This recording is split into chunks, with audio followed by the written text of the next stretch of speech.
Radio धड़कन से अब प्रस्तुत है कार्यक्रम दिल से दिल तक इंस्टेंट लाइव। आज शुक्रवार का दिन रात्रि के 8 बज चुके हैं। हम आ गए हैं आपके पास आपके साथ लेकर आपके संदेशों की सौगात। जी हाँ, संदेश प्रधान कार्यक्रम, वो भी इंस्टेंट लाइव। अभी के अभी भेज सकते हैं आप अपने संदेश हमारे इस स्टूडियो नंबर पर 9911118119। कार्यक्रम में आप सभी का बहुत बहुत स्वागत है। मैं हूं आपकी मित्र नीता अग्रवाल। नमस्कार। संदेश देख लेते हैं। पहला संदेश हमें किन साथी का प्राप्त हुआ है, देख लेते हैं।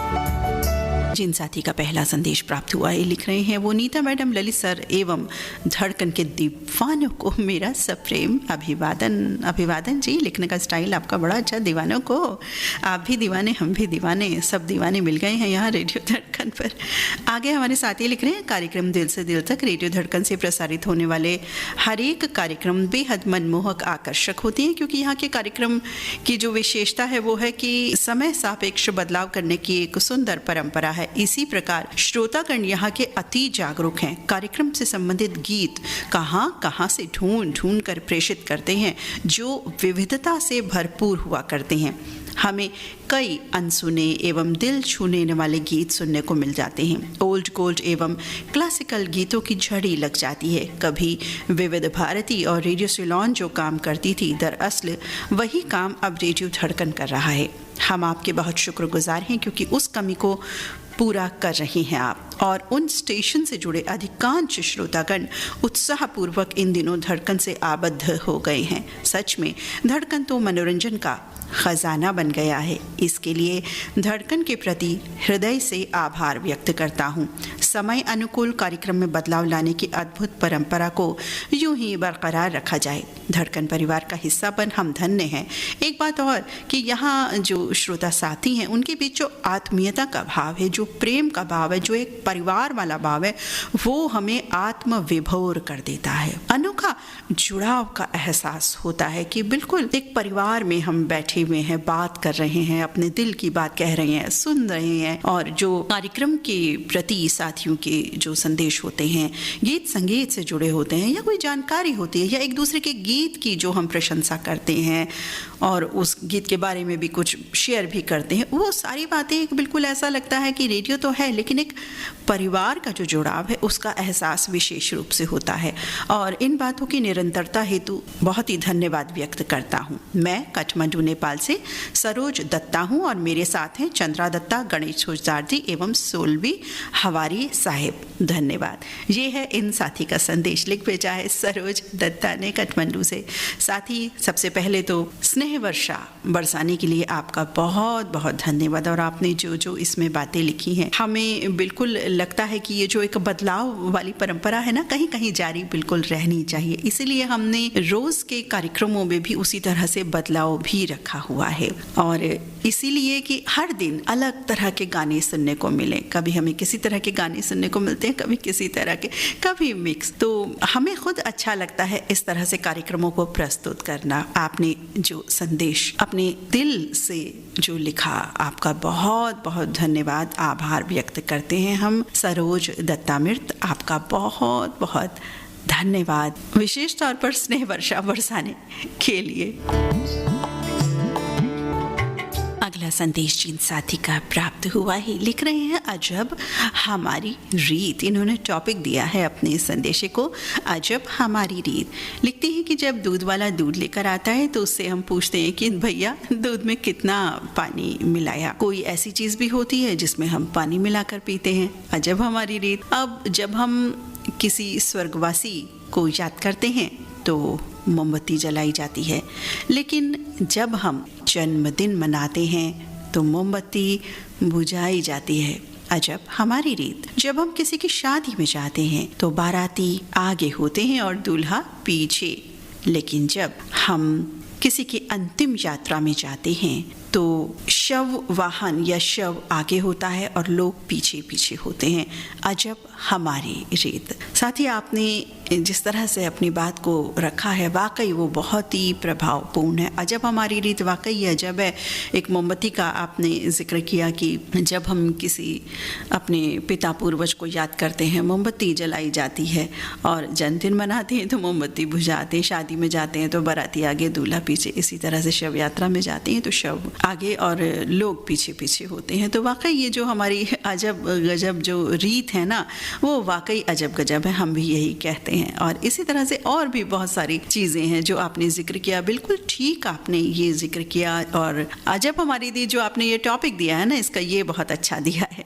आपका बहुत बहुत धन्यवाद ऐसे सुंदर प्यारे संदेश के लिए। और आप आज बहुत दिनों बाद आए हैं तो आपका पुनः हम स्वागत करते हैं। आप साथी हैं सब्जी मंडी बुल्ढाना से शब्बीर हुसैन, शहजाद हुसैन, मुज्जू बाबा और आयजा अनम। रश्मि जरना का संदेश हमें प्राप्त हो चुका है, लंदन से लिख रही है। आपकी पेशकश में आ गई है आपकी दोस्त, और वो लंदन से मैं हूँ आपकी रश्मि झरना और फाल्गुन पुजारा। दिल से दिल तक कार्यक्रम चल रहा है, बहुत ही अच्छा लग रहा है, बहुत आनंद आ रहा है संदेशों को सुनकर। बहुत बहुत धन्यवाद रश्मि झरना मित्र स्नेह वर्षा बरसाने के लिए। कार्यक्रम से ठीक 8 बजे जुड़ चुके हैं अल्ताफ हुजरी और परिवार के सभी सदस्य सांगली जिले के जत शहर से लिख रहे हैं कि इंतज़ार की घड़ियां बस समाप्त होने को ही हैं। 8 बज चुके हैं और साथियों के संदेश और आपकी आवाज़ आने को ही है, इंतज़ार कर रहा हूँ। बहुत बहुत धन्यवाद साथी अल्ताफ हुजरी मित्र आपका। अगला संदेश जिन साथी का प्राप्त हुआ है लिख रहे हैं आदरणीय नीता जी और सभी मित्रों को मेरा नमस्कार। आज दिल से दिल तक पहुंचेंगे जीवन के कुछ पहलुओं के साथ और समझेंगे कि जीवन क्या है। आजकल की भागदौड़ भरी जिंदगी में मन में प्रश्न उठता है कि जीवन का सही अर्थ क्या है। विवाह के लिए सुंदर कन्या, एक अच्छी नौकरी, बड़ा सा घर और आधुनिक जीवन शैली की सारी सुख सुविधाएं, क्या बस यही जीवन का लक्ष्य है? अगर यही जीवन का एक लक्ष्य है तो हर उम्र में हमारी आवश्यकताएं क्यों बदलती हैं? एक छोटा सा बच्चा कुछ अलग वस्तु की मांग करता है, एक वयस्क को कुछ और चाहिए, बुजुर्गों की आवश्यकता अलग होती है। इसका अर्थ है कि हर व्यक्ति की आवश्यकता अलग है और कोई एक वस्तु इन सभी की आवश्यकताओं की पूर्ति नहीं कर सकती। तो क्यों ना फिर हम भौतिकता के पीछे भागने की बजाय स्वस्थ और खुशहाल जीवन की कल्पना करें। जीवन जीना भी एक कला है, बहुत बड़ी कला है। यदि जीवन में मूल्य सिद्धांत ना हो तो आत्मा विहीन शरीर बन जाएगा। जीवन एक ईश्वर द्वारा दिया गया बेहतरीन उपहार है हम सभी को। हर व्यक्ति के लिए इसकी अलग अलग अवधारणाएं, व्याख्याएं, रूपरेखा है। ये जीवन एक खाली कागज़ है जिसके पन्ने हम अपने कर्मों द्वारा समय समय पर भरते रहते हैं।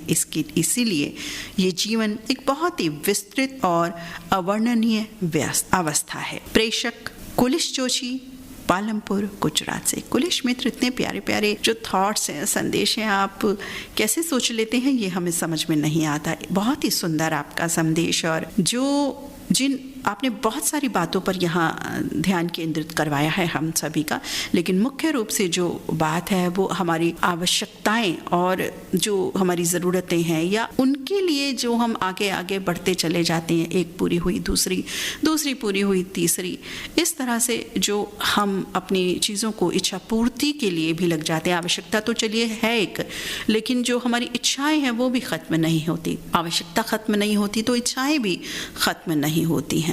लेकिन आपने जो एक ये बात कही है ना कि हमें एक स्वस्थ जीवन की ओर, खुशहाल जीवन की कल्पना करें और उसके लिए हम वर्कआउट करें तो और भी ज़्यादा अच्छा रहे। आवश्यकताएं भी पूरी हों, इच्छाएं भी पूरी हों, लेकिन इसके साथ साथ स्वस्थ और खुशहाल जीवन जीने की कल्पना एक सबसे बड़ी बात है। वाकई हमें जो ईश्वर ने वरदान दिया है ये ज़िंदगी, इसको अच्छे से जिएं। अच्छे से जीने का मतलब है कि जीवन एक कला है, उस कला को यदि हम सीखें, और सीखने की जहाँ तक बात है, हम बड़े हो चुके हैं, हम ये कहते हैं आधी ज़िंदगी तो जी ली, और ऐसी बात नहीं है। हर पल एक अनुभव हमें मिलता है, एक चीज़ को हम सीखते हैं। सीख सीख कर भी अनुभव लेते हैं। तो अपनी जीवन को इस तरह का बनाएं, एक जिज्ञासु जीवन भी रहे, उत्साहवर्धन भी रहे जीवन में, और स्वस्थ और खुशहाल जीवन के बारे में हम सोचें और उस तरह की हम कोशिशें करें। बहुत सुंदर संदेश आपका, और आपने लिखा ज़िंदगी एक खाली कागज़ है जिसके पन्ने हम अपने कर्मों द्वारा भरते हैं। वाकई इस समय भी हम अब आप जो जुड़े हुए हैं अपने खाली कागज़ की, ज़िंदगी के खाली कागज़ के एक पन्ने को भर रहे हैं। कुछ एक दूसरे को कहते हैं तो वो भी एक हमारा कर्म होता है। तो इसीलिए कहा जाता है ना, मीठी बानी बोलिए और मीठा मीठा लिखिए, ये भी, क्योंकि अब लिखित माध्यम भी हो गया है ना, व्हाट्सएप माध्यम, तुरंत हम अपने दिल की बात लिख करके दे देते हैं। तो वो बात भी ज़रा अच्छी होनी चाहिए ना दिल से अच्छी होनी चाहिए, वैसे नहीं, झूठ झूठ नहीं। बहुत अच्छा संदेश साथी आपका, कुलिश जोशी पालनपुर गुजरात से। आपका बहुत बहुत धन्यवाद अदा करते हैं हम। अगला संदेश पढ़ते हैं। बहन नीता जी सादर प्रणाम। प्रणाम जी आपको भी। लिख रहे हैं आगे, देखिए इस दुनिया में बहुत तरह तरह के लोग हैं। आप ऐसे कितने लोगों को जानते हैं जो बिना वजह आपके दुश्मन बन गए हैं। आपके अच्छे दोस्त आपके दुश्मन बन गए, यही है ना। इसी तरह ऐसे कई लोग जो हमारे लिए अनजान थे, उन्होंने कभी ना कभी हमारी मदद भी की। हमने भले ही उनके लिए कुछ नहीं किया, लेकिन उन्होंने हमारी मदद की। अतः मित्र या शत्रु सभी हमारे कर्मों का कारण है। अगर हमारा समय गलत है तो दोस्त दुश्मन बन सकते हैं, और अगर हमारा समय सही है तो दुश्मन दोस्त बन सकते हैं। और आगे ये बात भी कि उस समय को बनाने और बिगाड़ने वाले भी हम हैं। संबंधों को बनाने और बिगाड़ने वाले भी हमें। अतः समय को अच्छा बनाएं। समय काफ़ी हद तक आपकी मुट्ठी में रहता है आपके कर्मों के द्वारा। जो कर्म आप कर रहे हैं, समय वही उसका इतिहास रचेगा, और वही इतिहास आपके आने वाले भविष्य की नींव बनेगा। तो वर्तमान में अच्छा कर्म करते रहें और बस समय अच्छा ही रहेगा। और जहाँ तक बात है दोस्त दुश्मन दुश्मन दोस्त बनने की, तो वो तो जीवन चक्र है जनाब, सबकी अपनी अपनी समझ होती है। कोई ऐसा मान लेता है कि हम इनके बस दुश्मन ही हैं, कोई ऐसा समझ लेता है भाई ये तो हमारे दुश्मन है इस तरह की बात। साथी बहुत प्यारा आपका संदेश, आपका बहुत बहुत धन्यवाद अदा करते हैं। ये साथी हैं दहीगांव नादुरा से धोंजो भातुरकर, मंगला भातुरकर और विवेक कुमार भातुरकर। अगला संदेश पढ़ते हैं। नीता मैम जी सलामो आदाब। सलामो आदाब जी आपको भी। हमें बिल्कुल आज के कार्यक्रम में ऐसा लगता है कि ये चिट्ठी पत्रिका कार्यक्रम है। जिस तरह से खत पहले आया करते थे ना, है तो वही चीज़ें, है तो खत ही, लिखित माध्यम है, लेकिन बस वो उसका जो माध्यम है वो बदल गया है। वो व्हाट्सअप संदेश हो गया है, डिजिटल माध्यम हो गया है। लेकिन जब ऐसे लिखा जाता है ना, लिखते ही हैं ऐसे, और हम पढ़ते हैं आज के कार्यक्रम में विशेष तौर पर, क्योंकि और दिनों के जो कार्यक्रम होते हैं उसमें तो हम ये सब बिल्कुल आपको पता है हम नहीं पढ़ते क्योंकि इतना समय नहीं होता। बिल्कुल ऐसा होता है कि बस फटाफट से गाना चलाना है, फटाफट से नाम बोलने हैं, हमें साथियों के नाम शामिल करने हैं, साथियों के गाने शामिल करने हैं, ये सब बात रहती है। आज भी वही रहता है, लेकिन आज चूँकि संदेशों का होता है तो संदेश हम अपनी स्पीड में फटाफट कई बार तेज भी पढ़ लेते हैं। ये आपको सब हमारी बातें पता है, हमसे ज़्यादा पता है। चलिए जी पढ़ते हैं। नीता मैम जी सलाम आदाब। सलाम आदाब जी आपको भी। यूँ तो रेडियो धड़कन के सभी प्रोग्राम एक से बढ़कर एक है, लेकिन दिल से दिल तक हमारा ख़ास प्रोग्राम है। आज खासकर रेडियो धड़कन के लिए कुछ पल हमने निकाले हैं और हाजिर हूँ जी, बिल्कुल हाजिर हैं आप। कह रही हैं, कहना ये चाहती हूँ, अच्छा चाहती हूँ, ये क्योंकि हमें नहीं पता कौन है ये। कहना ये चाहती हूँ कि छोटी छोटी बातें दिल में रखने से बड़े बड़े रिश्ते कमज़ोर हो जाते हैं। बड़ा दिल बड़ी सोच हमारे रिश्तों को मजबूत बनाता है। आपस में बातचीत नहीं करने से गलतफहमी हो जाती है जो रिश्तों के टूटने का कारण बन जाती है। बहुत से इंसान पुरानी कड़वी और ख़राब बातों को याद करते रहते हैं हमेशा। तुमने ये किया, तुमने वो किया, शिकायत करते रहते हैं। वर्तमान में रहें, किसी ने हमारे साथ क्या किया ये भूलने का प्रयास करें। माफ़ी देना हमें आना चाहिए, क्योंकि माफ़ करने की शक्ति ही हमारे रिश्ते को अटूट बनाती है। प्यार के दो मीठे बोल आपके रिश्ते को बचा सकते हैं। आप अपने के साथ मुस्कुराकर मीठी वाणी से बात करें तो रिश्ते कभी नहीं बिगड़ेंगे। अहंकार के कारण रिश्ते टूट रहे हैं, मगर हम अपने प्रत्येक रिश्ते को निस्वार्थ भाव से निभाते हैं, दूसरों से अपेक्षा नहीं रखते, तब कोई भी रिश्ता नहीं टूटेगा। आपके, क्योंकि कई बातें इस तरह से जो होती हैं हमने भी देखी हैं, महसूस की हैं, हमारे आसपास ही होती रहती हैं इस तरह की बातें। बहरहाल इस प्रोग्राम के ज़रिए एक संदेश देना चाहती हूँ कि हमारा मन और तन स्वस्थ होगा तभी तो अपनों का ख्याल रख सकेंगे। संगीत के साथ साथ आप सभी रेडियो धड़कन से जुड़े होते हैं, बहुत अच्छी बात है। रेडियो धड़कन की गरिमा को हम सभी बनाए रखें। ये हमारा अपना रेडियो स्टेशन है। नेताजी, ललित जी की जितनी भी तारीफ की जाए कम है। अगर हमारा तन और मन स्वस्थ और दिल साफ होगा तो रेडियो धड़कन सुनने का मज़ा भी कुछ और होगा, आनंद ही कुछ और होगा। और आप हमारी सखी साथी हैं बेगम शमा रफ़ी, मंगल बाजार कटिहार से, और इनके संग संग है रीता गुप्ता बाजी और नज़मा बेगम सिद्दीकी, यानी कि हमारी सखियों का संदेश है। ये मुख्य रूप से लिखा बेगम शमा रफ़ी ने, यानी शमा सखी ने। शमा सखी, बहुत बहुत धन्यवाद आपके संदेश के लिए। और आपने जो अपना संदेश लिखा है वो बहुत सारी हमें प्रेरणाएं दे रहा है, और मुख्य रूप से जो ये प्रेरणा दे रहा है कि संबंधों को बनाने के लिए जो एक मीठी वाणी है, दिल से मीठी वाणी, वो बहुत ज़रूरी है। क्योंकि अगर अच्छा हम नहीं बोलेंगे, मीठे बोल, तो रिश्तों को कैसे हम बचाएंगे। और यदि कुछ ऐसी खटास आ भी गई है तो वो भी मीठी वाणी से ही उस रिश्ते को टूटने से बचाया जा सकता है। बहुत बड़ी बात आपने लिखी। कई बार हम इन बातों को पूरा नहीं भी कर पाते, किसी जगह ऐसा भी देखा पाया जाता है, लेकिन फिर भी कोशिश हमें अवश्य करनी चाहिए कि कोई भी रिश्ता हमारा ना टूटे, और मीठी बानी से, अच्छे व्यवहार से, दिल से अच्छे व्यवहार से, नॉट नाट के अंदाज में वो रिश्ता हम हमेशा हमेशा बनाए रखें। तो बहुत ही सुंदर संदेश बेगम शमा रफ़ी आपका। तो शमा सखी, आपका बहुत बहुत शुक्रिया। तो चलिए कार्यक्रम में धीरे से, चुपके से, हौले से, बहुत दिनों बाद बोला। आज 2 साथी लिख चुके हैं हमें ये बात कि बहुत दिनों से नहीं बोला, मुझे भी याद आ गया। रात्रि के 8:24 और 9 सेकंड। तो धीरे से, चुपके से, हौले से संदेश की ओर नहीं बढ़ते। एक गीत आपको सुनवाती हूँ अपनी पसंद का। फिल्म का नाम है रेशमी रूमाल। 1961 में ये फिल्म रिलीज हुई थी, और आशा भोसले और मुकेश की आवाज़ों से सजा ये गाना है साथियों। बाबुल ने संगीत दिया था और राजा मेहदी अली खां के ये बोल हैं। तो सुनवाते हैं आपको ये गीत। सुनिए ये गीत, आनंदित होइए।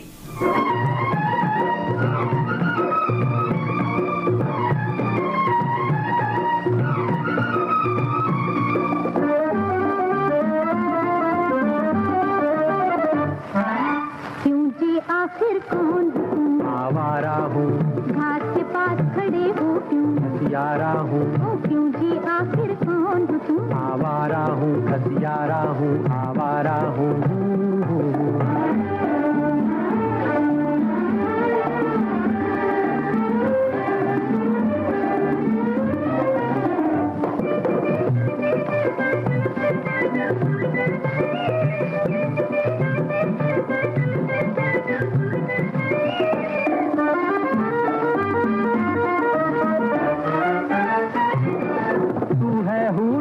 की रानी मैं मासूम फरिश्ता, तू है हूर ज़मीं की रानी मैं मासूम फरिश्ता। जोड़ न मेरे साथ के बंधन, जोड़ न दिल का रिश्ता, जा जोड़ न दिल का रिश्ता। आखिर तेरी जात से क्या हटियारा हूँ, क्यों जी आखिर कौन तुम, आवारा हूँ, हथियारा हूँ, हटियारा हूँ।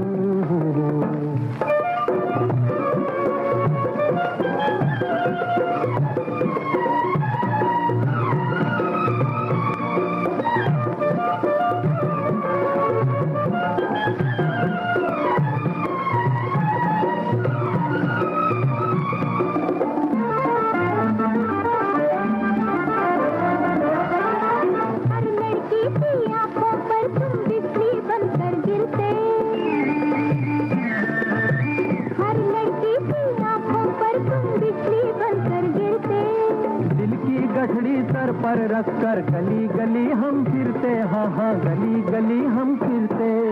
ऐसा क्यों करते हो तुम, बंजारा हूँ, क्यों जी आखिर कौन तुम, आवारा हूँ, भटियारा हूँ, बंजारा हूँ।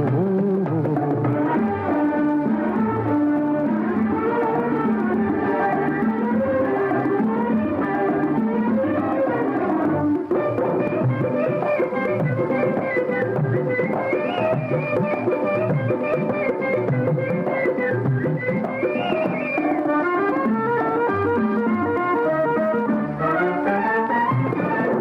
तू नाचे नाज़ोदा से धरती का दिल धड़के, जब तू नाचे नाज़ोदा से धरती का दिल धड़के, तुझे पकड़ कर पीटूंगी मैं भाग यहाँ से लड़के, चल हट भाग यहाँ से करके, मैं रुस्तुम की लड़की हूँ, मैं नारा हूँ, क्योंकि आखिर कौन हो तुम, आवारा हूँ, अरे घास के पास खड़े हो क्यों, यारा हूँ, आवारा हूँ, हटियारा हूँ, बंजारा हूँ, आवारा हूँ।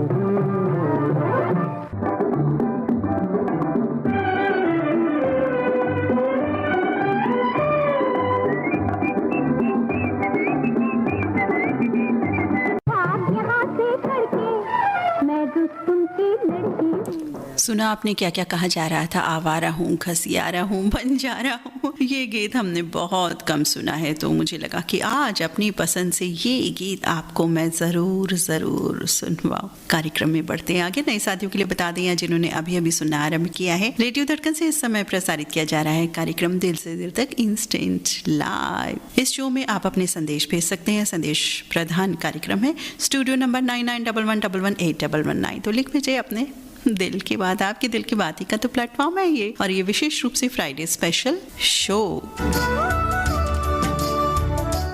बढ़ते हैं अगले संदेश की ओर। अगला संदेश जिन साथी का प्राप्त हुआ है वो लिख रहे हैं, आदरणीय दीदी नीता अग्रवाल जी, आपको, ललित सर जी और हमारे सभी श्रोता साथियों को सप्रेम नमस्कार। नमस्कार जी। आगे लिख रहे हैं ये साथी, आदरणीय महानुभावों, हर दिन हर पल ऐसे जियो जैसे कि आखिरी हो।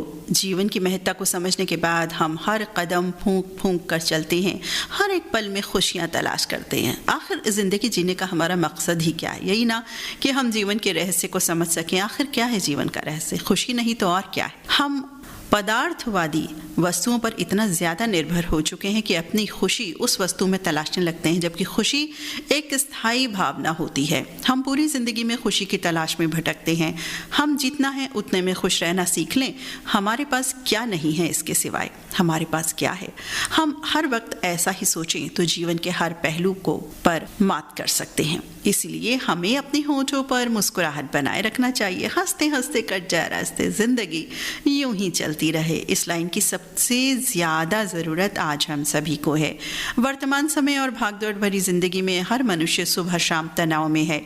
इस कारण हंसना भी लगभग भूल गया। इसीलिए सदा हंसिए और हंसाइए। सब अपनी आदतों में हंसना हंसाना दोनों को शामिल कीजिए और फिर देखिए कैसे आपका तनाव फुर्र हो जाता है और स्वास्थ्य की सारी समस्याएं भी आपसे बिल्कुल अपने आप ही भाग जाएंगी। ज़िंदगी आज है, कल किसने देखा, इसलिए इसके बारे में विचार कर इसके हर पल का आनंद लेना चाहिए, क्योंकि जीवन जिंदगी एक सफ़र है सुहाना। यहाँ कल क्या हो किसने जाना, या यूँ कहें कि ये ज़िंदगी न मिलेगी दोबारा। इसीलिए स्वयं भी खुश रहें और अपने आसपास खुशियाँ बांटते रहें, क्योंकि खुशियों का आना जाना लगा रहेगा।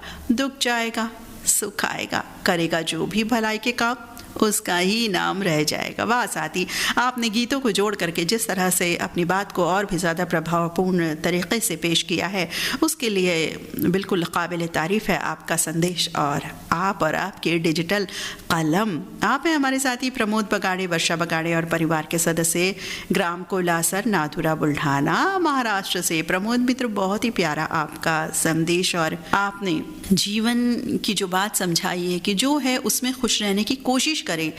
खुशी जो है हमारे लिए एक स्थायी भावना है, ऐसा ही बनाएं। और गीतों का जो आपने पेश करते हुए जिस तरह से बताया, हंसते हंसते कट जाए रास्ते, ज़िंदगी यूँ ही चलती रहे, हम भी यही कहते हैं जी। बिल्कुल होठों पर मुस्कान बनाए रखें और जीवन में खुशियाँ, खुद भी खुश रहें और दूसरों को भी खुशियाँ बांटते रहें। बहुत बहुत धन्यवाद प्रमोद बगाड़े मित्र, आपके प्यारे सुंदर संदेश के लिए। अगला संदेश जिन साथी का प्राप्त हुआ है लिख रहे हैं कि दीदी जी, आज हमारा जो संदेश है माता पिता पर आधारित है। हमारे जो माता पिता होते हैं इस धरती पर सबसे बड़े हमारे लिए वही होते हैं। हमारे लिए क्या कुछ नहीं करते। हमें तो पता भी नहीं होता कि क्या कुछ किया, और अगर वो कहते हैं कभी तो हम उन बातों को दरकिनार कर देते हैं। ऐसा पाया जाता है। वृद्धाश्रम बढ़ रहे हैं। हमारे घर के जो बुज़ुर्ग हैं, परिवार के बुज़ुर्ग हैं, वो एक एकाकी जीवन घर में भी बिता रहे हैं। वृद्धा आश्रम में जाकर के तो फिर भी 4 चेहरे दिख जाएंगे, लेकिन घर में क्या करेंगे? घर की बातें किसी को कह भी नहीं सकते, क्योंकि वो इस तरह से समझदार होते हैं कि घर की बात को, अपने बच्चों की बातों को, जो उन्हें वो परेशानी महसूस होती है, जो समस्याएं हैं उनके साथ, या जिस तरह से वो एक भरे पूरे घर में रहकर भी एक एकाकी जीवन जी रहे हैं, अकेलेपन का जीवन जी रहे हैं, वो एक बहुत ही ख़राब बात होती है। तो ये कई बार मैं देखता हूँ, सुनता हूँ, कई घटनाएं इस तरह से मुझे पता चलती है तो मेरे दिल में बहुत दर्द होता है। आज इसी दर्द को, और कहिए कि एक प्रेरणा भी मैं इस बारे में देना चाहता हूँ कि हम सभी को अपने माता पिता का ख्याल रखना चाहिए। सभी रखते भी हैं, लेकिन फिर भी कहीं कुछ चूक हो रही है, ऐसा ज़रूर सोचें। और अगर हम ऐसा करेंगे तो हमारे बच्चे भी वही सीखेंगे। यदि हम अपने माता पिता के साथ गलत करेंगे तो वो भी हमारे साथ एक रोज़ ऐसा ही करेंगे। तो कहीं जो चूक हो रही है उसको ज़रूर हम सभी को देखना चाहिए। मैं अपने लिए भी ये बात मानता हूँ दीदी, जैसा कि आप कहती हैं कि पहले अपने ऊपर वो चीज़ फॉलो होनी चाहिए, तो मैं खुद भी अपनी आत्मा से ये पूछता हूँ कि कहीं मैं ऐसा तो नहीं कर रहा। और ये भी हो सकता है बहुत सारे हमारे साथी ऐसे हैं जिनके माता पिता नहीं हैं, लेकिन माता पिता तुल्य जो लोग होते हैं उनके लिए भी यही भावना पेश होनी चाहिए। साथ ही बहुत ही प्यारा आपका संदेश, बहुत सुंदर आपका संदेश। आपने संक्षिप्त रूप से माता पिता की सेवा करने की जो बात कही है, या सेवा करते करते कहीं कुछ चूक तो नहीं हो रही हमसे, वो भी आपने यहाँ ज़ाहिर किया, और अपने लिए भी ये कहा कि मैं भी कोशिश करता हूँ। ये बात हमें बहुत अच्छी लगी, प्रशंसनीय है आपका संदेश। और आप हमारे साथी हैं आज़ाद नगर लक्सर हरिद्वार उत्तराखंड से ताज मोहम्मद अंसारी और परिवार के सभी सदस्य। बहुत बहुत सुंदर संदेश आपका। साथी ताज मोहम्मद अंसारी, आपका धन्यवाद अदा करते हैं हम। अगला संदेश पढ़ते हैं। लिख रहे हैं प्रिय मित्र नीता जी, हार्दिक नमस्कार। नमस्कार मित्र, आपको भी। रेडियो धड़कन का साप्ताहिक कार्यक्रम दिल से दिल तक एक मनोरंजनात्मक ही नहीं, शिक्षाप्रद और रोचक कार्यक्रम है। एक दिन भगवान गौतम बुद्ध किसी गांव में शिष्यों को उपदेश दे रहे थे। एक धनी सा दिखने वाला व्यक्ति अपने बेटे की खोज करते हुए वहां आया तो देखा कि उसका बेटा भी उपदेश सुन रहा है। ये देखकर उस व्यक्ति को भगवान बुद्ध पर क्रोध आया और उन्हें अनाप शनाप अनर्गल बोलने लगा। कहने लगा, तुम्हें कोई काम नहीं है जो बच्चों और युवाओं को भटकाकर गुमराह कर रहे हो। पर बुद्ध सिर्फ सुनते रहे और मुस्कुराते रहे। और इस तरह से खराब बोलने के बाद वो व्यक्ति अपने घर की ओर चल पड़ा। शिष्यों ने भगवान बुद्ध से कहा, भगवान, आप उस व्यक्ति ने आपको इतना बुरा भला कहा पर आपने उसे कुछ भी नहीं कहा। तब बुद्ध बोले, वत्स, जिसके पास जो रहता है वो वही तो दिखाता है। उसके पास क्रोध था, अनर्गल बातें थी, खराब बातें थी, तो वो क्रोध ही दिखाया, वही कहा। मेरे पास ममता है, मैंने यही दिखाया। कुछ दूर जाने के बाद उसके मन में कई बातें उभरने लगी। वो मन ही मन सोचता रहा। व्यक्ति जिसने बोला था खराब भला बुरा, वो कहने लगा, मैंने भगवान बुद्ध को कई बार बुरा भला कहा, इसके बाद भी वो कुछ नहीं बोले, सिर्फ मुस्कुराते रहे। अब उसे रियलाइज़ हुआ, ये बात महसूस हुई कि मैंने तो इतना सब कुछ कहा लेकिन वो व्यक्ति सिर्फ और सिर्फ मुस्कुराता रहा। वो अवश्य ईश्वर का रूप है। वो वापस आया और भगवान बुद्ध के चरणों में आकर अपनी भूल स्वीकार की और अपने को शिष्य बनाने का अनुरोध किया उनसे।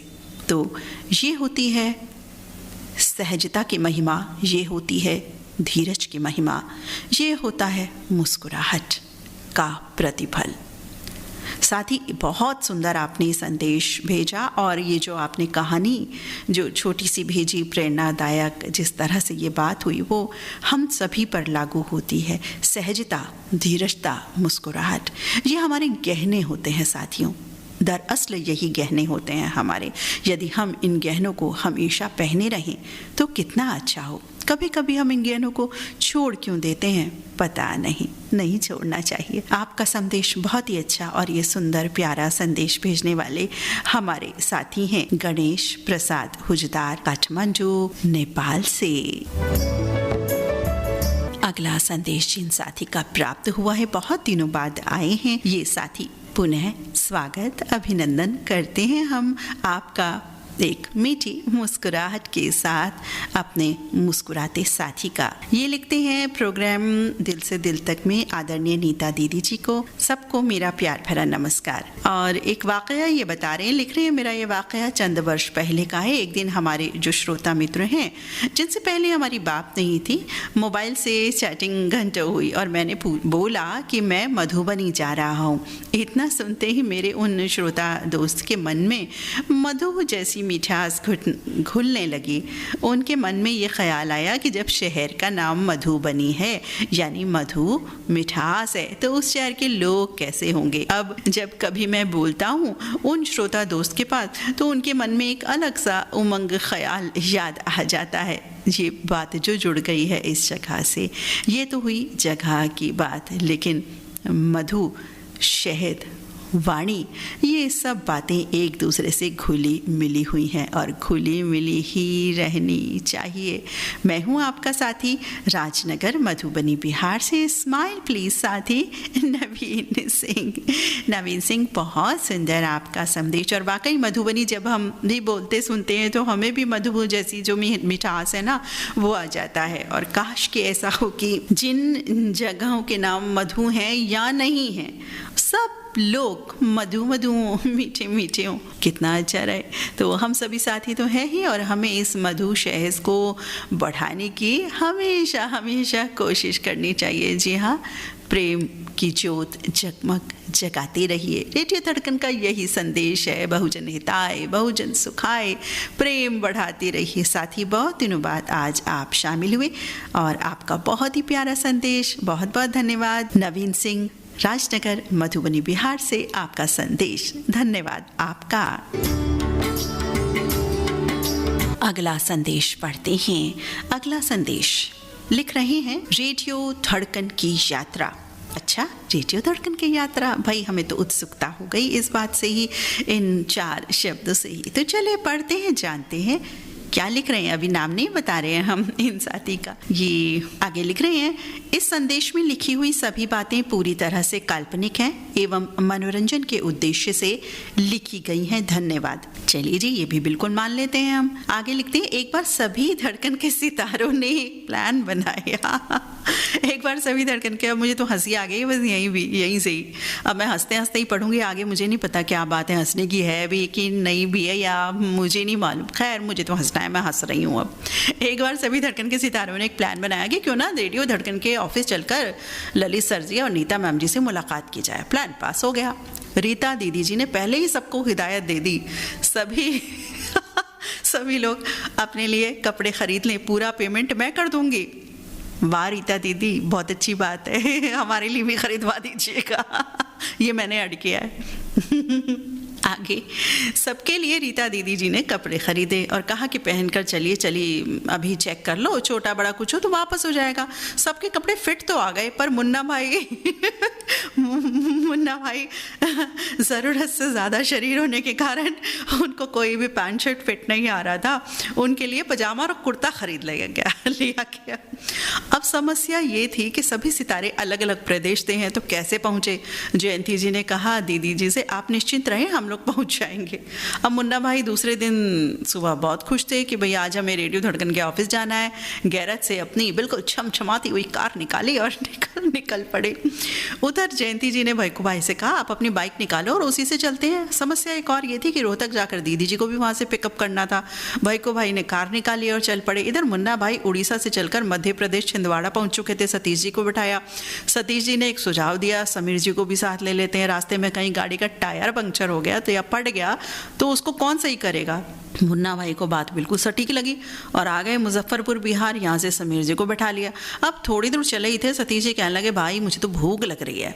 मुन्ना भाई ने फटकारते हुए कहा अभी चुपचाप बैठे रहो, कुलदीप जी की दुकान पर चलेंगे, वहाँ चाय समोसा नाश्ता करेंगे और साथ में फिर उनको भी ले लेंगे ना। अब सतीश जी क्या करते, क्योंकि सारा पैसा तो मुन्ना भाई लेकर बैठे थे।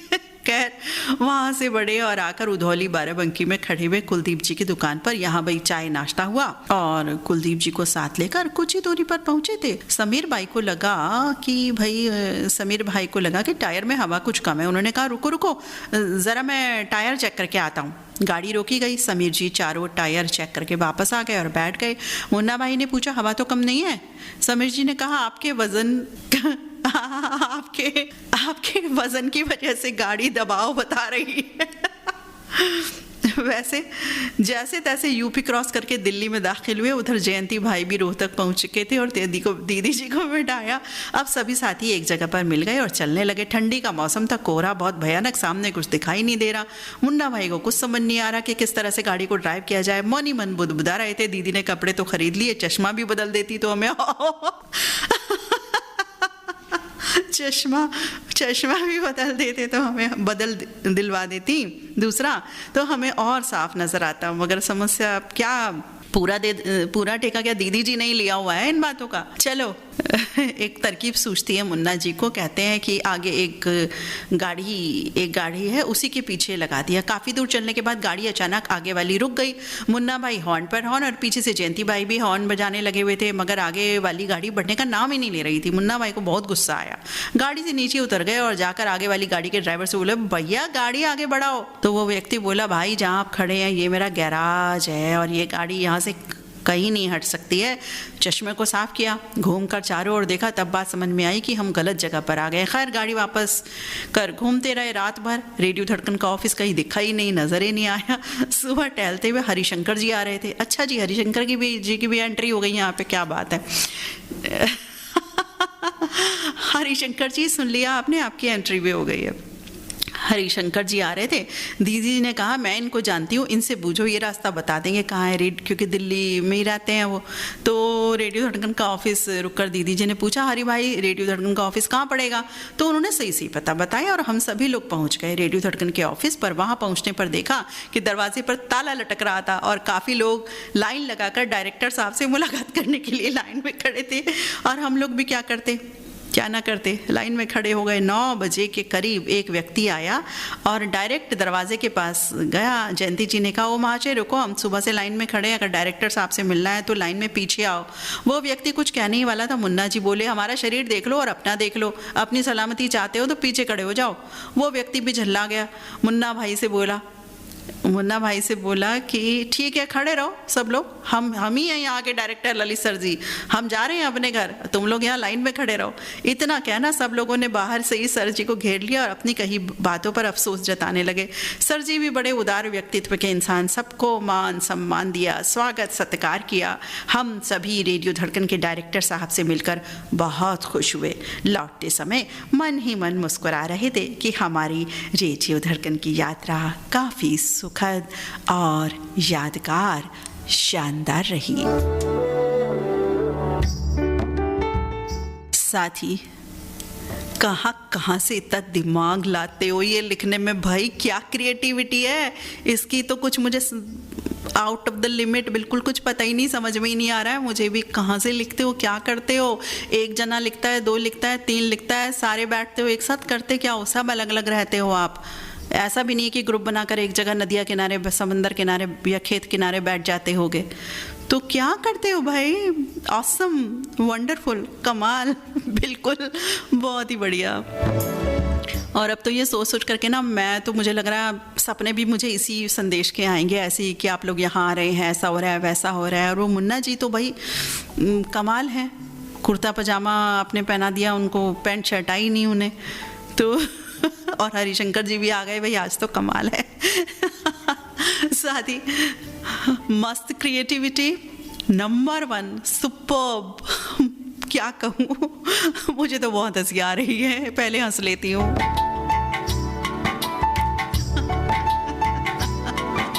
साथी धड़कन के सभी सितारों आपका बहुत बहुत धन्यवाद अदा करते हैं। हम तो कहते हैं कि चुटकुला लिखो, लेकिन ये तो चुटकुले के भी दादा परदादा आ गए यहाँ पर। बहुत बहुत धन्यवाद, बहुत प्यारी स्क्रिप्टिंग, बहुत प्यारा आपका अंदाज, और बहुत बहुत धन्यवाद धड़कन के सभी सितारों आपका। आप हमेशा यूं ही हंसाते रहें, जगमगाते रहें और सभी को अपनी बातों से लुभाते रहें। बहुत बहुत धन्यवाद धड़कन के सभी सितारों का, जिनमें आज हरिशंकर जी भी आ गए थे, रास्ते में मिल गए थे।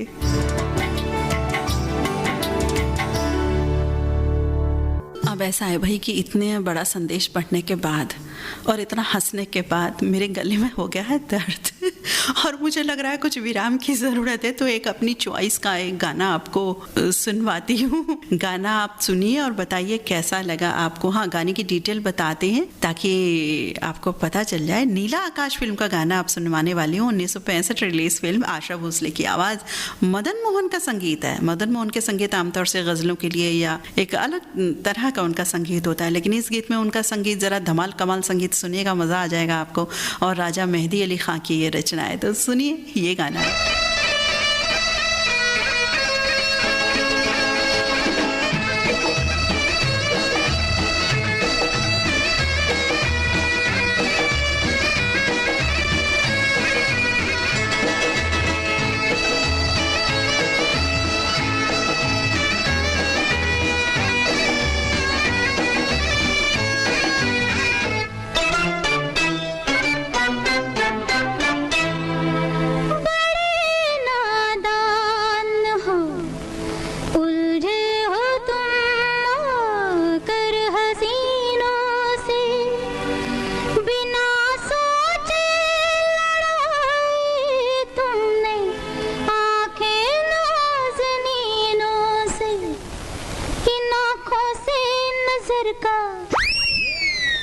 इन आँखों से नजर का तीर चल जाता तो क्या होता, जी चल जाता तो क्या होता, जी चल जाता तो क्या होता, जरा सोचो तुम्हारा दम निकल जाता तो क्या होता, निकल जाता तो क्या होता, निकल जाता तो क्या होता। जी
जो भूले से हमारा हाथ चल जाता तो क्या होता, जी चल जाता तो क्या होता, जी चल जाता तो क्या होता, जरा सोचो तुम्हारा दम निकल जाता तो क्या होता, निकल जाता तो क्या होता। जी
मसल जाता तो क्या होता, मसल जाता तो क्या होता, मसल जाता तो क्या होता, इन आँखों से नजर का तीर चल जाता तो क्या होता, निकल जाता तो क्या होता, जरा सोचो तुम्हारा दम निकल जाता तो क्या होता, निकल जाता तो क्या होता। जी क्या बात है जी, गीत भी कुछ अजब गजब कमाल, जिस तरह का संदेश आता।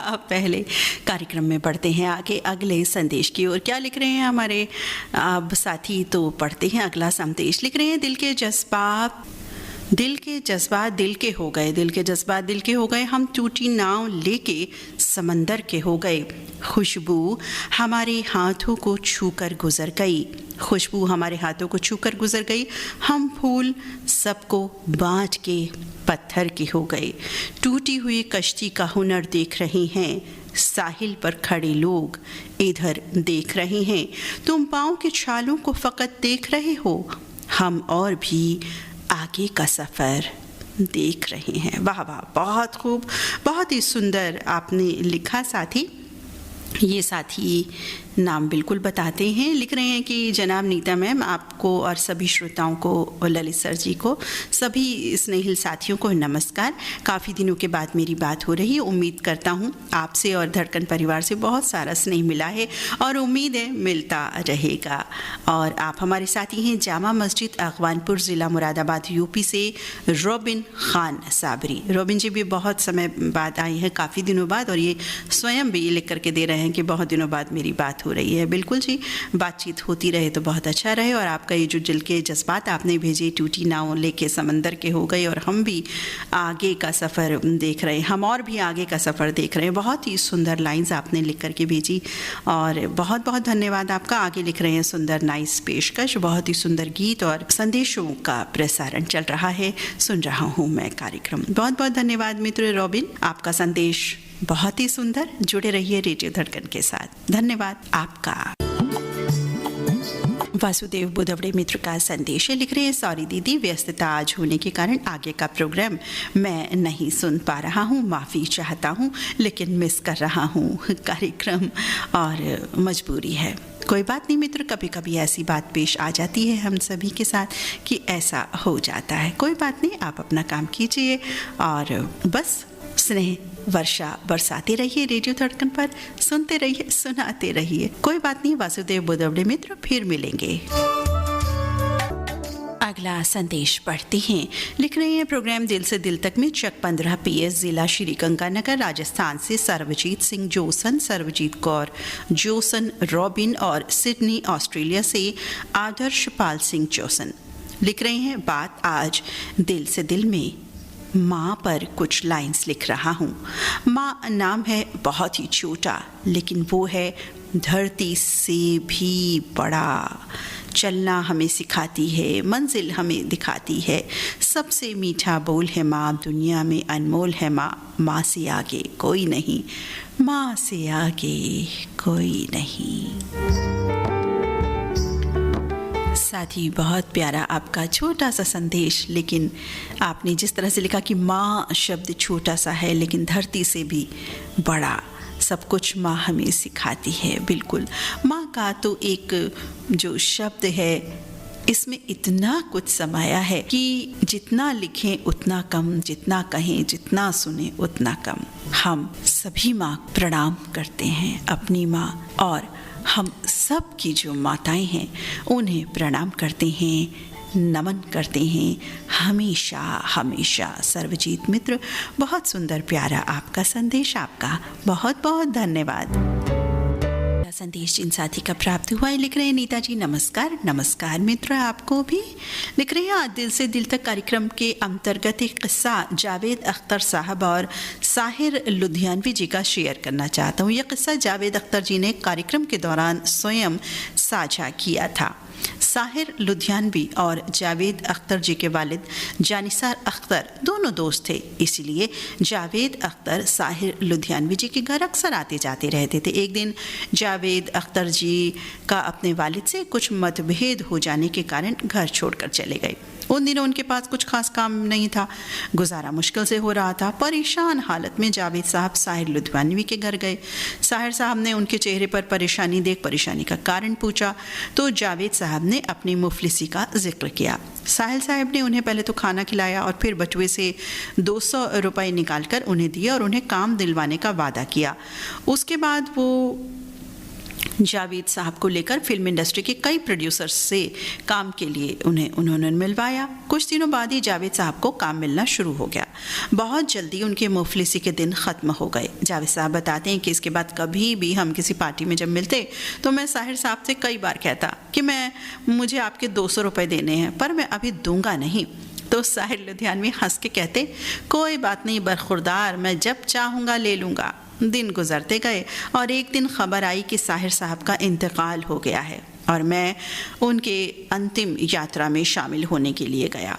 कब्रिस्तान में दफनाने के बाद लोग जाने लगे, पर मेरा उनसे कुछ ज़्यादा लगाव था। मैं वहाँ अकेला रुक गया। काफ़ी देर के बाद भारी मन से वापस जाने लगा, तभी साहिर साहब के दोस्त अशफाक साहब जो नाइट सूट में थे आ गए।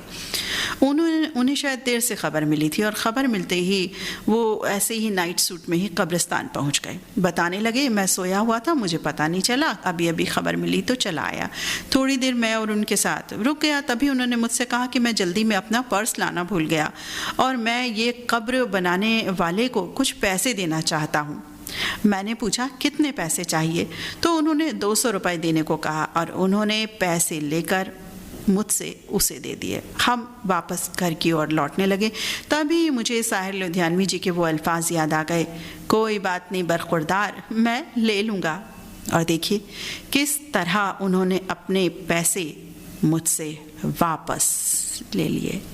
साथ ही बहुत ही भावपूर्ण किस्सा आपने ये बयां किया, जो साझा भी किया था स्वयं इन्होंने, और आपने हमें साझा करके भी बहुत अच्छी बात बताई, एक जानकारी हमें दी। इस तरह की जानकारियाँ क्योंकि कहीं मिलती नहीं हैं, कहीं लिखित में नहीं होती हैं कि हम वो जानकारी टाइप करें और हमें गूगल सर्च पर तुरंत मिल जाए। इन सब के लिए तो एक इत्तेफाक होता है कि मिल जाती हैं, नहीं भी मिलती ढूंढने पर। तो आपने ये जानकारी हमसे साझा की जो आपको पता थी, इसके लिए हम आपका बहुत बहुत धन्यवाद अदा करते हैं। और आप हमारे ये साथी हैं कानपुर से अजीत भाटिया, और लिख रहे हैं कि आज ये वाक़या आपसे मैंने साझा किया। अजीत भाटिया मित्र, आपने बहुत अच्छा किया, आपने ये साझा किया हमसे संदेश, बहुत बहुत धन्यवाद आपका। कार्यक्रम का अगला संदेश प्राप्त हुआ है। लिख रहे हैं, आज 1 दिसंबर को सीमा सुरक्षा बल दिवस है। रेडियो धड़कन के सबसे प्रतिष्ठित कार्यक्रम दिल से दिल तक में आज 1 दिसंबर को सीमा सुरक्षा बल के बारे में अपनी बात कहने का प्रयास करता हूँ। हमारे जवान भारत के उत्तरी, दक्षिणी, पूर्वी और पश्चिमी सीमाओं पर सीना तान कर हमारे देश की रक्षा के लिए खड़े हुए हैं। मैं उन वीर जवानों को नमन करता हूँ, उनके साहस को, वीरता को नमन करता हूँ। आप सबकी बदौलत हमारे भारत के सभी नागरिक, हम सभी सुरक्षित हैं। आपके बिना देश अधूरा है। देश के वीर जवानों, साथियों को मेरा नमन। जय जवान, जय हिंद, जय भारत। बिल्कुल साथी, हम सभी नमन करते हैं उन सभी साथियों को। आज ये दिवस विशेष भी है और हर वक्त हम नमन करते हैं उन सभी साथियों को जो सीमा सुरक्षा प्रहरी बन हम सबकी रक्षा सुरक्षा करते हैं।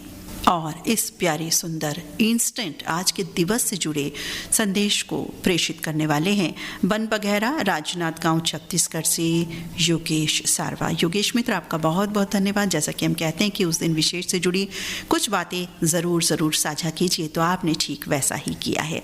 आपका बहुत बहुत धन्यवाद। कार्यक्रम में अगला संदेश पढ़ रहे हैं हम। लिख रहे हैं, कार्यक्रम प्रस्तुत करता साथी को मेरा जय श्री कृष्ण। जय श्री कृष्ण जी आपको भी। आज मैं अपनी नानी के यहाँ बुरहानपुर में आया हुआ हूँ। अच्छा, ये प्रतिवर्ष वार्षिक देव पूजा का आयोजन वृहद स्तर पर आयोजित होता है। ये आयोजन 3 दिनों तक चलता है। पहले दिन से उनके परिवार के सभी सदस्य उपवास रखते हैं। दूसरे दिन प्रातः जल्दी उठकर स्नान करके कुलदेव एवं कुलदेवी को लेने गाजी बाजी के साथ निकलते हैं। नई चादर के चारों कोणों को 4 व्यक्ति हाथों से पकड़ते हैं।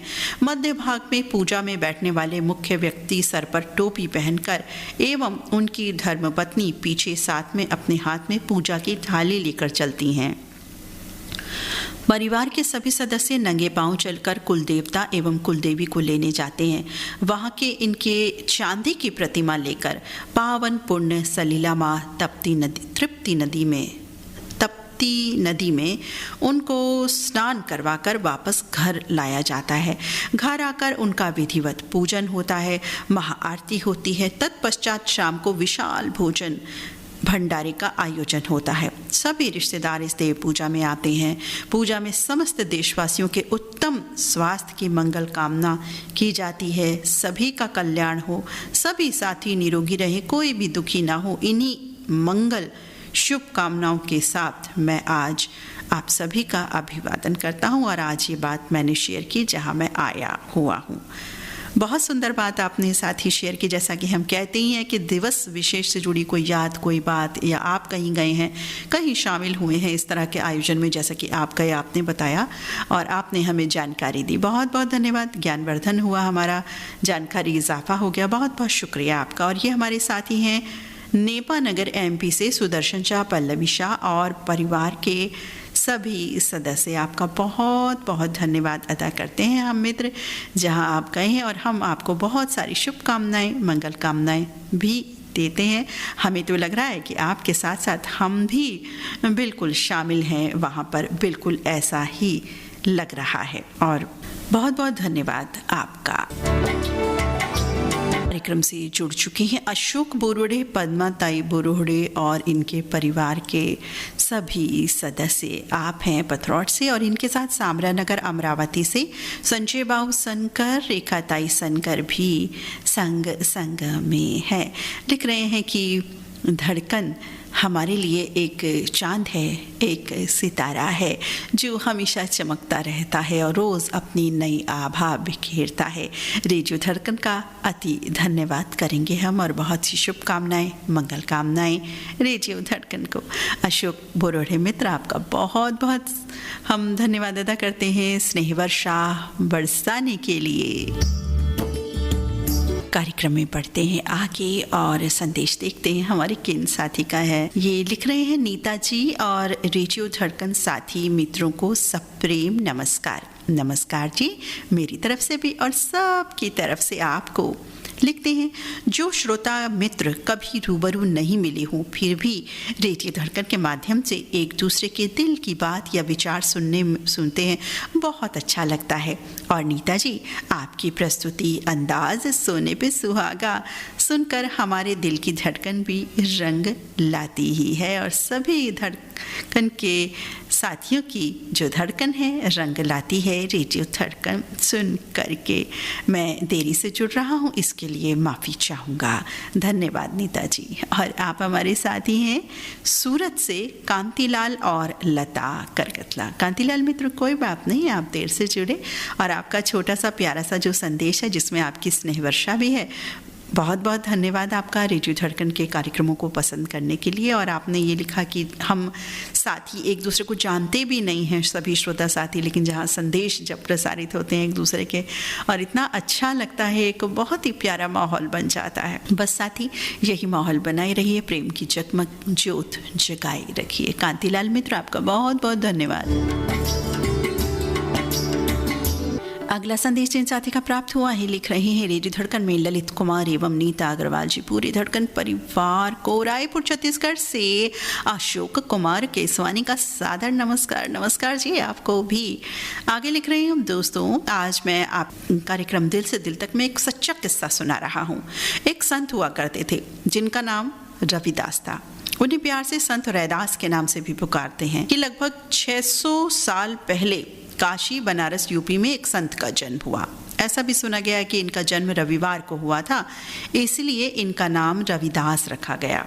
ये लगभग 150 वर्ष तक जीवित रहे और चमड़े का व्यापार था इनका, लेकिन वो अपनी जाति को कभी भी छुपाते नहीं थे। एक दिन उनके पास एक राहगीर ब्राह्मण अपना जूता ठीक करवाने के लिए आए। उनका जूता ठीक हुआ, वहां से रवाना होने लगे। तब संत रविदास ने कहा कि ब्राह्मण आप कहाँ जा रहे हैं? तब उसे ब्राह्मण ने कहा कि मैं गंगा नदी में गंगा स्नान करने जा रहा हूँ। तब उस संत ने उनके हाथ में एक स्वर्ण मुद्रा देते हुए कहा कि इस मुद्रा को गंगा जी में चढ़ा देना। ब्राह्मण उसे मुद्रा को लेकर के नदी की ओर चल पड़ा। वहां पहुंचने के बाद ब्राह्मण ने उस मुद्रा को नदी में प्रवाहित करने से पहले हाथ जोड़कर कहने लगा कि हे गंगा मैया, ये मुद्रा संत रविदास जी द्वारा दी गई है, इस मुद्रा को स्वीकार करें। और वो मुद्रा नदी के भीतर चली गई। थोड़ी देर में एक हाथ उसे नदी के अंदर से बाहर प्रकट हुआ और उसके हाथ में एक सोने का कंगन था, जिसे गंगा मैया ने उस संत को भेंट के रूप में ब्राह्मण को दिया। वो ब्राह्मण उस कंगन को लेकर के उसे संत के निवास स्थान रवाना हुआ, परंतु बीच रास्ते में उसका मन बदल गया। सोचने लगा कि मुझे ये कंगन उसे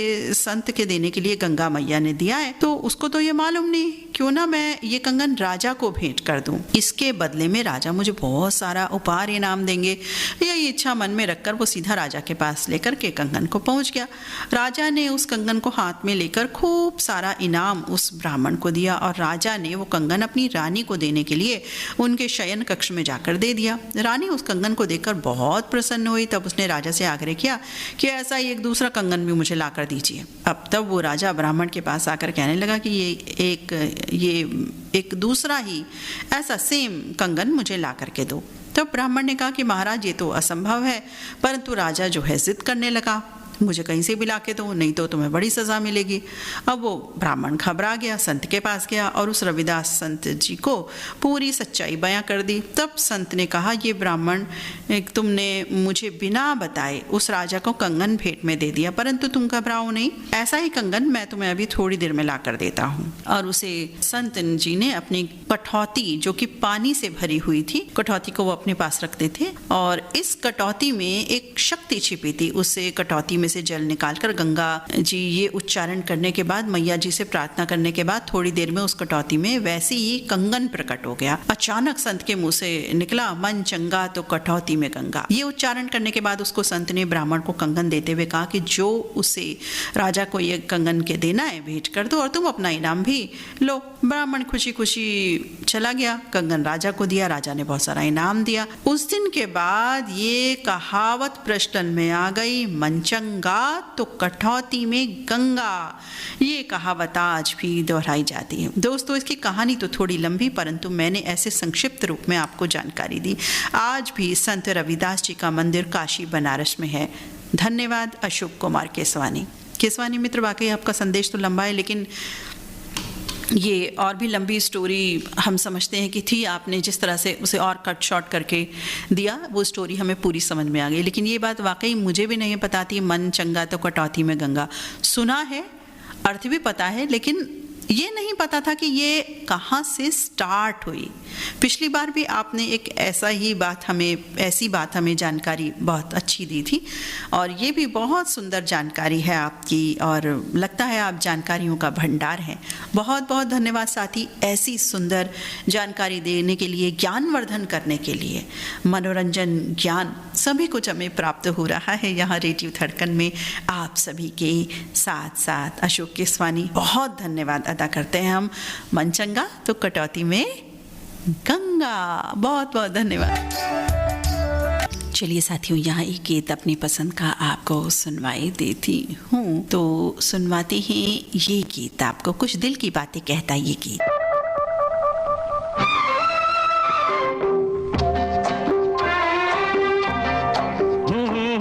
दिल में जो बातें हैं आज चलो हम कह दें।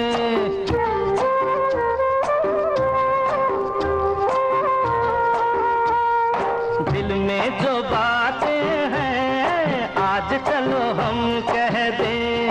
कल का भरोसा क्या, आओ इसी दम कह दें। हाँ, थोड़ी हमें मोहलत दो, ऐसे कैसे हम कह दें।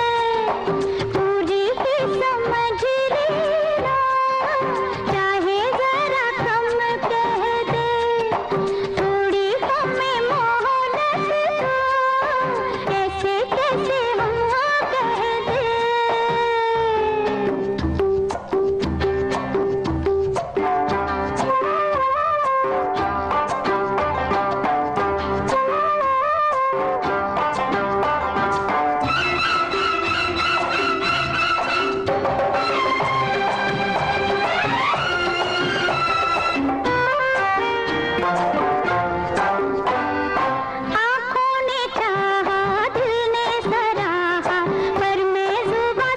नहीं कह पाई।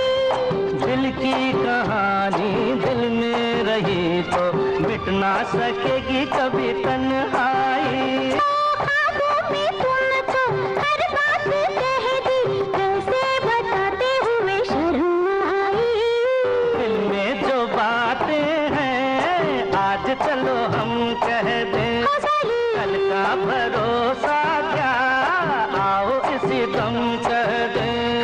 थोड़ी हमें मोहलत दो, ऐसे कैसे हम कह दें, पूरी ही समझ लेना, चाहे जरा कम कह दें।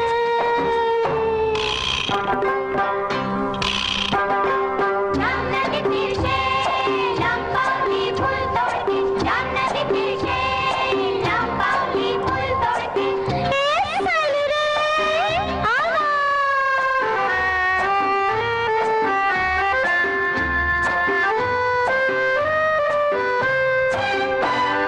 जीना जलाओ नजदीक आओ, हम चाहते हैं तुम्हें अपनाना।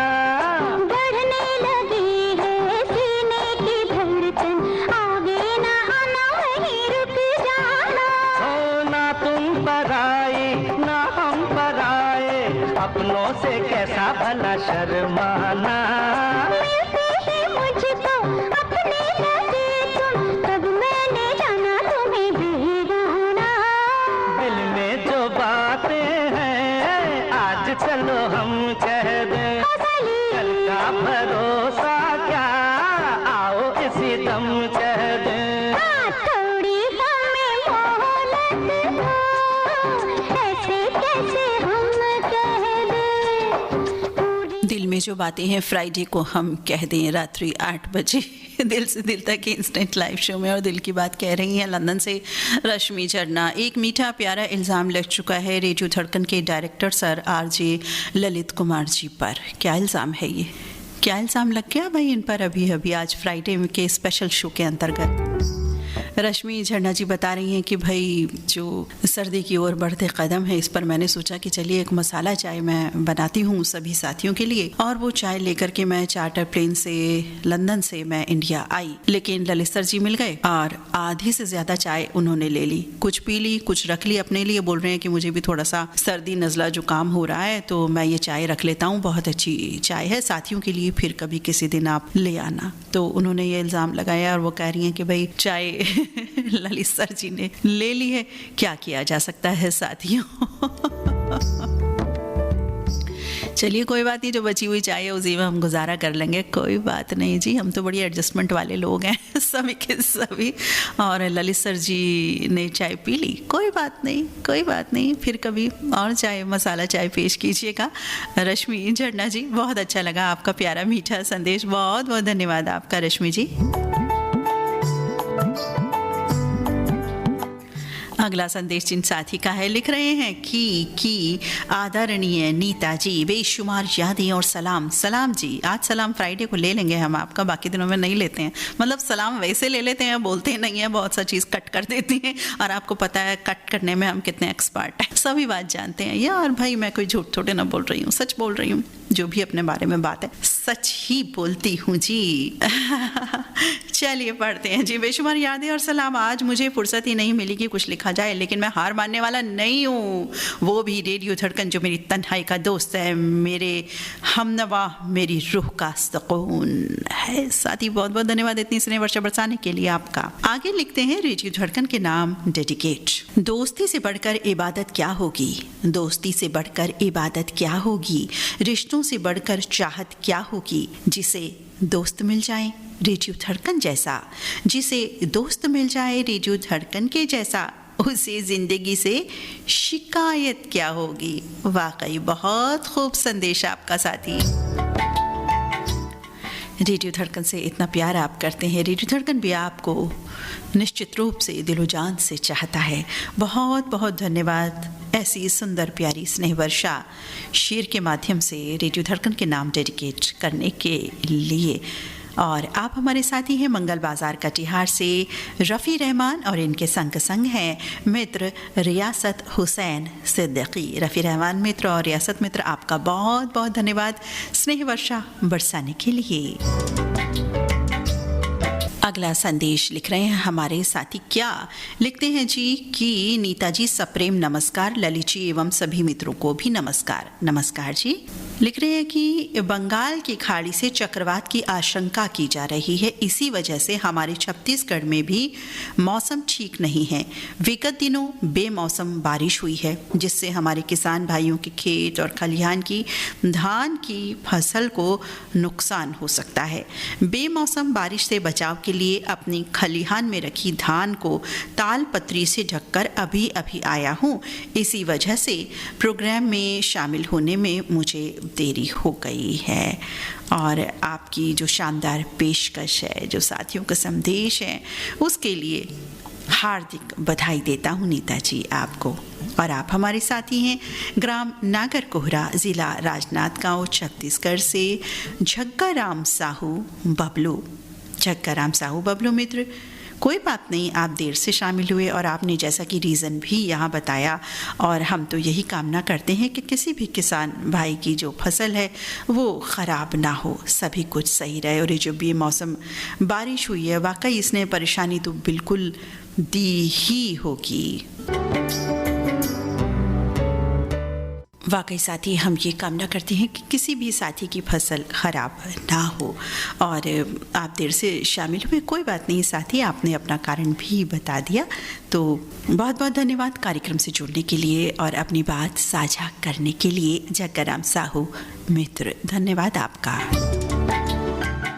और इन साथी का संदेश प्राप्त हुआ है, लिख रहे हैं कि सादर नमस्कार नीता जी। नमस्कार जी। लिख रहे हैं, लोग अपने परिवार का ख्याल रखने व आवश्यकताओं को पूरी करने के लिए कड़ी मेहनत करते हैं। अपना खून पसीना एक करके पाई जोड़कर अपनी जमा पूंजी बनाते हैं ताकि प्रतिकूल परिस्थिति व आवश्यकता में किसी और के पास हाथ ना फैलाना पड़े।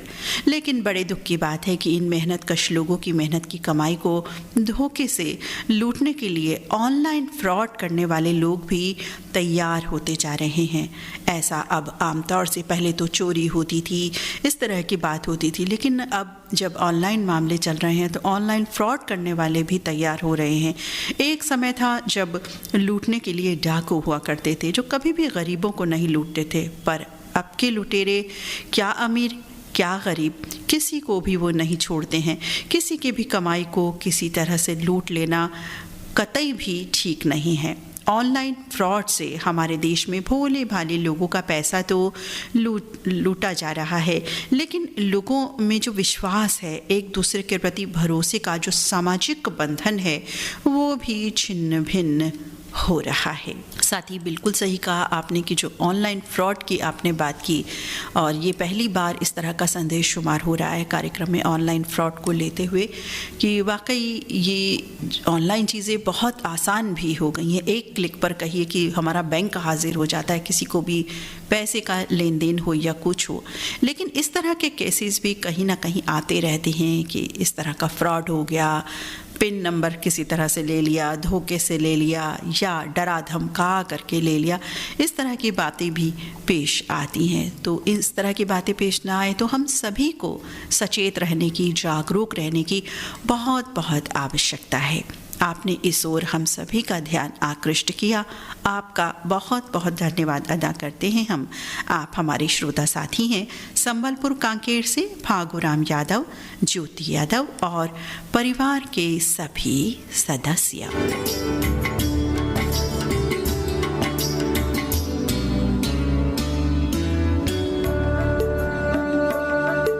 कौन से संदेश रह गए हैं पढ़ने के लिए, चेक के लेते हैं। इतने आपको एक धमाकेदार गीत, जो आज के कार्यक्रम की गीत की प्रस्तुति, अंतिम प्रस्तुति रहेगी, एक धमाकेदार गीत आपके लिए लेकर के आई हूँ इस समय तो।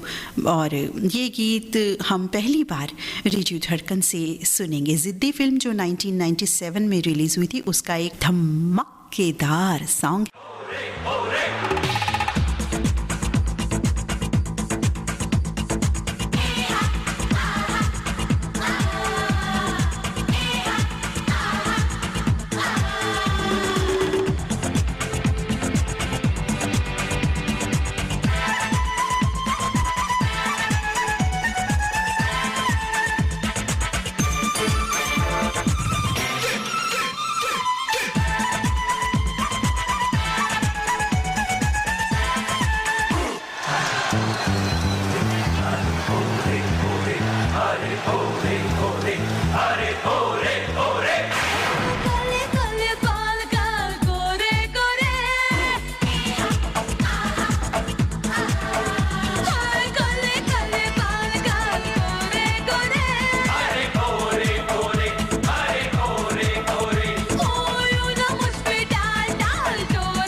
मेरे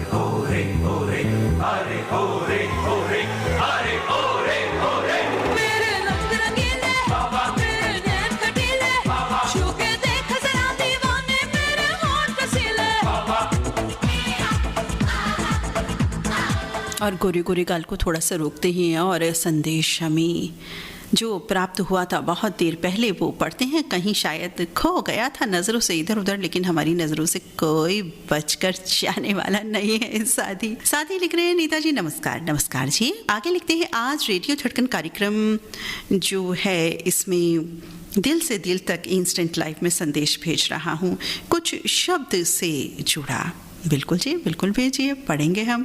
और लिख रहे हैं कि उम्मीद है कि धड़कन परिवार के भाई बहनों को पसंद आएगा। लिख रहे हैं, शब्दों को कोई स्पर्श नहीं कर सकता, पर जो शब्द होते हैं वो सभी को स्पर्श कर जाते हैं, क्योंकि अपशब्द एक ऐसी चिंगारी है जो कानों में नहीं सीधे मन में आग लगा देती है। समय और शब्द दोनों का उपयोग लापरवाही से ना करें, क्योंकि ये दोनों दोबारा ना आते हैं ना मौका ही देते हैं। अपने शब्दों के अपने मूड के साथ ना मिलाएं, क्योंकि आपके पास मूड बदलने के लिए बहुत सारे विकल्प हैं, लेकिन बोले गए शब्दों को बदलने के लिए कोई विकल्प नहीं। शब्दों का वजन तो बोलने वाले के भावों पर आधारित है। आपका एक शब्द मंत्र हो जाता है, एक शब्द अपशब्द हो जाता है, खराब हो जाता है। बोले गए शब्द ही व्यक्ति के व्यक्तित्व का परिचय लोगों से कराते हैं, क्योंकि आप नकारात्मक स्थिति में भी शब्दों का चयन ठीक ठाक तरीके से करते हैं तो आप हमेशा जीत जाते हैं। रिश्तों का स्वाद तो हर रोज़ बदलता है, जैसे मीठा, खारा या नमकीन। बस ये बात पर निर्भर करता है कि प्रतिदिन अपने रिश्तों में कौन सा शब्दों को आप मिला रहे हैं। शब्दों का भी एक तापमान होता है साथियों, वो सुकून भी देते हैं और जला भी देते हैं। इसीलिए इनका तापमान संयमित रहे तो अच्छा रहे। मन खराब हो तो भी खराब शब्दों का इस्तेमाल कभी नहीं करें। बाद में मन अच्छा तो हो जाएगा, लेकिन शब्द वापस अच्छे बिल्कुल नहीं हो पाएंगे।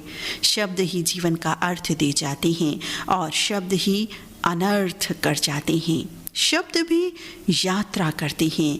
ये हमेशा याद रखें कि पीठ पीछे भी किसी की निंदा ना करें। साथी, बहुत बहुत बहुत उपयोगी प्रेरणादायक संदेशात्मक संदेश आपका शब्द को लेकर। वाकई साथी, शब्द के द्वारा ही तो हम सब एक दूसरे से जुड़े रहते हैं। शब्द से बनते हैं सेंटेंस, और कई बार एक शब्द में भी बहुत कुछ निहित होता है। हम एक शब्द ही ऐसा खराब कड़वा बोल जाते हैं जो रिश्तों को खराब कर देता है। वाकई मन तो खराब हो जाता है, हमारा मूड खराब हो जाता है, लेकिन अगर उस मन खराब में कुछ खराब बोल दिया तो मन तो ठीक हो जाएगा, लेकिन शब्द ठीक कदापि नहीं होने वाले हैं।